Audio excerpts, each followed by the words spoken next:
Welcome back to MVM. Today we have a Kickstarter preview. This one is for Solar City. It's from Games Factory. This is a 2 to 4 player tile placement city building game with a little bit of take that. Yeah, so it's a very simple game to play. Let's talk about the components first. You're building kind of the city of tomorrow. And to do that, you have three main components that you're throwing into your city. You have skyscrapers, which kind of generate the revenue within the game.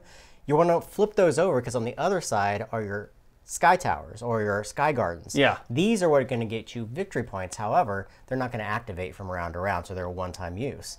And then you have public buildings, which are kind of ongoing abilities that take up slots in your city board, but they don't provide you those victory points, the solar points that come from the sky gardens themselves. Right. The big difference there is that those public buildings don't have immediate effects that activate, but they'll have sort of, like Jeremy said, an ongoing effect. So when other things activate, or when you're taking advantage of other activations, they may come into play. So everyone's going to start with a city board in front of them. This is just a 4x4 grid in which you're going to place these buildings onto them. There's no rhyme or reason on where you can place. You can literally place anywhere you wish. You don't have to build orthogonally or diagonally. At the end of the game, every one of these that you don't have covered up is worth a negative solar point or a negative victory point at the end of the game. Off to the right of your player board is going to show you a tracker, and one of them is for your skyscrapers. Every skyscraper that you build is going to push that up higher on the number chart, and then every sky garden that you convert from a skyscraper into a sky garden is going to push the other side up. So there's kind of a duality in how they move. Yeah, and those also come into play with the costs of those things that we'll get into in a second, but skyscrapers are going to cost an amount related to that track, and then sky gardens will cost similarly for the other track. I know we've been mentioning about those two different types of things. Those are represented by cards and tiles. Now, at the start of the game, you're going to pick 6 random building types that you're going to use. There's 12 different types of buildings in the game, and they just come out completely randomly. Also, these cards that you're using are going to be tied into the different types of tiles. So when I'm looking at these cards, I see the Twins and Spectrum and Vel, and these are different types of building types. These are actually shuffled into these decks here and represent 3 different piles that you're going to be able to purchase from. Yeah, these are also scaled, so when you lay these cards out, they're numbered so that you can pair certain tiles together as you make these tile stacks. Each of these tiles is going to be double-sided, so one side of the tile is going to represent the skyscraper that you build, and once it's converted over to a sky garden, it'll flip over to the other side. These also show you the different types of abilities they have on them, which is also reflected on the actual cards themselves. And then at the bottom of the main board, you're going to have the public buildings. These are going to be, in a 4-player game, you're going to use all of these. I think there's 18 different public buildings. They have very different and very distinct powers that can come into play. A lot of these are going to feel very powerful, but they're all pretty powerful. So like we said earlier, these come into play to sort of juice up the activations that you're going to be doing throughout the game. Both of these 2 sets of tiles are going to form around the main board. This is simply going to show you how many rounds are going to be played in a game. We have a 4-player game set up, which means we're going to play through 9 rounds. There are victory points, which are your solar points. You have e-coins, which are money, and then you also have loans. One of the cool things about the game is you're forced to do one of 3 actions on your turn. If you can't physically pay for those, you have to take out a loan in this game. And loans are not a great thing as in real life. You're going to be in a pinch when you have to take one of those, and then you have to get rid of them too, so you have to kind of pay them down. So the final component in the game are the activation markers. Every single one of the players is going to start with 8 of these activation markers. One of the cool things about this is that although you are building your own city within the game, you are actually activating rows and columns which can help you because you're building on your city board, but they also block out other players from activating those same rows and columns. Yeah, this is where the take that comes into play because you're going to be looking around the table to see where people are building, what they want to activate, and if you can activate that on your turn, it's going to effectively lock them out from activating those same buildings or at least in that same row. They might be able to get the column off, but not both. So you simply pick a starting player. That starting player is going to start with 6 e-coins, and then each player successively and clockwise turn is going to get $3 more than the next player. So 6, 9, 12, and then 15.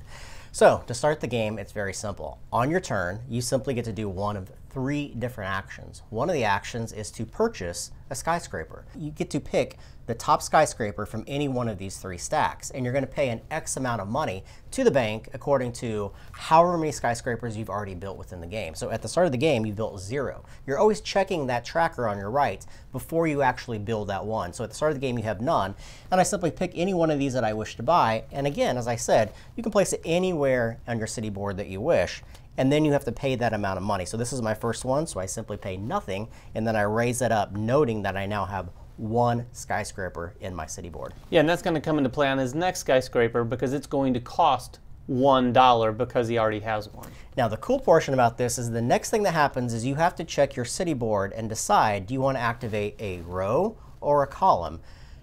At the start of the game, no one's going to have any of these rows or columns blocked. So at the start, I can pick either one of these to enact this building. And I could say out loud to the group, I'm picking row 2. That means that everybody at the table is now going to block off row 2, meaning that on their turn, they're not allowed to activate that row or that column. And then I get to activate every single building that is a skyscraper or a public structure in that particular row or column, doing all the actions that are available with them. Right, and these skyscrapers are going to do a number of different things. We said at the beginning, largely they have to do with making money. Yeah. The skyscraper side of the tiles are mostly going to make money. They might make you money for every adjacent empty space or every adjacent space that has a certain type of building, those sorts of things. There's a couple tiles that trigger off one another in a very, very strong way, but you have to get both of those tiles. But that's largely what you're going to be doing by activating your skyscrapers. Now remember, when you activate your row or your column, you're simply blocking those locations from the other players. They don't get to activate that same row or column. The only time you activate things is on your particular turn. Right, and what's interesting is you can still build a skyscraper in that row or column. You're just not going to be able to activate. So, like we said at the beginning, you are going to want to fill out this board. So there may be times during the game, particularly in a 4-player game, where you're building and unfortunately not activating. So let's take one more example for that. As David just said, I could still build in row 2 and B in this location, even though both of these are blocked. I simply can't activate those rows or columns since they've already been blocked off from these activation markers. So the second thing that you can do on your turn is you can buy a public building. Yeah, the public buildings work very similarly, except the cost of these is going to be 8 E-coin minus, well, kind of minus whatever coin is on them, because these public buildings at the very beginning of the game, the first 3 that are out are going to have 2 coins placed on them.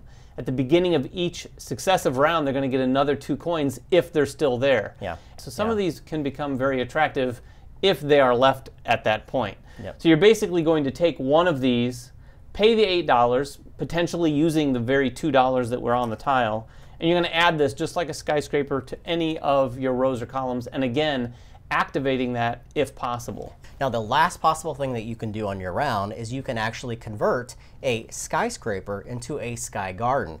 And you're going to pick one of those rows or columns where you have one of those locations. Now the trick here is you have to have a physical activation marker to place in that location. Yeah. So if this building is here in B2, I can't place one of these in here, meaning that I can't flip this over to a sky garden. If this was in location C, for instance, I can place an activation marker here, and then I have to pay 2 E-coins to the bank for every single other sky garden that I already have built on my city board. I would flip it over, and then each of these sky gardens has a one-time activation that takes place, and just once. But usually they provide an X number of victory points and maybe some E-coins or some other specific ability at that time. Next thing you do is you're going to move your tracker. You're going to add 1 because you now have a sky garden, and you're going to remove one of your skyscrapers because it's been converted over to the other type. Yeah, there's a bit of an ebb and flow here, because if skyscrapers get to the point where they're a little too expensive for you, you could convert some to sky gardens, and then it's cheaper for you to build skyscrapers at that point. So as you can see, in a 4-player game, each player every single round is going to have 2 activations. Yeah. So it gets very, very difficult to be able to activate the right buildings at the right time. So this game is all about building the right types of buildings, and then also watching what your other opponents are doing and where they're placing their buildings, because there's times when you want to block them from doing specific things, and there's times where you want to go to locations where you know they're not going to activate a row column because it serves them no benefit.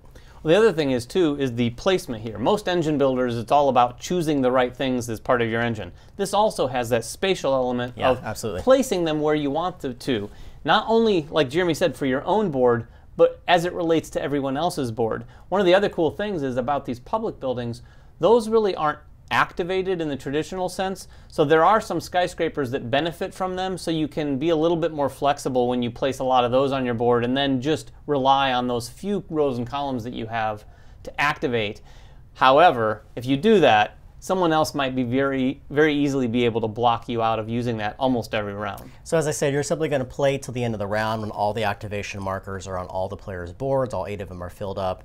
You're going to add 2 E-coins to every single one of the public buildings that weren't purchased, and then you're going to do any end of the round effects. Some of the public buildings provide some coin or do some kind of special ability at the end of a round, and then the first turn order is going to pass to the next player on the left. You're going to keep doing that for X number of rounds.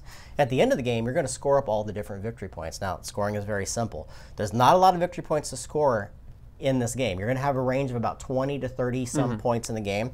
Every single one of your city board locations that does not have a tile in it is going to lose you 1 victory point. Every single one of your sky gardens, no matter how many victory points it generated when it flipped, is going to provide you additional victory point for being within your city itself. Yeah, those are the base points at the end of the game. Yeah. And then, of course, you're going to score all of the points that you've gathered throughout the game. Plus any money. And finally, yeah, you get 1 victory point for every 12 coins. So that's a fairly significant conversion rate, but you will be gathering a lot of coin by the end of the game. So one of the very cool things about the game is that there's 12 different buildings. So you're going to get a wide variety of different types of buildings that are going to be used every round, and how they intermix with each other is going to be what really kind of drives that engine building within your city itself. Yeah, there's definitely a few different routes to scoring your points in this thing based on the engine that you build and based on how you build that engine. So that is Solar City from Games Factory. It's for 2 to 4 players. Plays in about 45 minutes, maybe an hour for 4 players. If you guys have any questions about the game, make them in the comments below. Subscribe to us, follow us on Twitter, like us on Facebook, everything else that we do, and we will catch you guys next time. Bye-bye.